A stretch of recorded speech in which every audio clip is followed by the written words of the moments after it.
All right, so once you open up Photoshop, the very first thing you're going to want to do, because as the computer's reset every night, it goes back to the default view, the default workspace. So once you get in here and you have whatever it is that you're going to be working on opened up, you're going to go into the window and go to Workspace, and then it usually is on Essentials, and your Essentials is going to look way different than this. It's this big old thing with all this extra stuff, and it takes up like almost a quarter of the screen or a third of the screen. So you want to go to Window, Workspace, and Graphics and Web. That's the most simple version. That's the one that I like the best. Once you have that open, then you're going to click down and drag over to one side of the screen. You then will select the other thing that you want on the other side of the screen, and it will automatically snap it.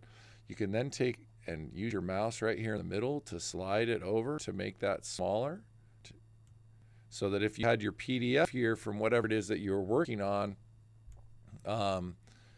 and this takes a little bit to come back, but then you'd have your PDF over here, and it doesn't need to be this big. It could be smaller, so that you can follow the directions as you're working your way through the tutorials, and here you can work on Photoshop. And that is, you're going to follow the same procedure when we go into Adobe Premiere as well. So I hope that that helps you to get things set up and ready to roll here early on as you're learning.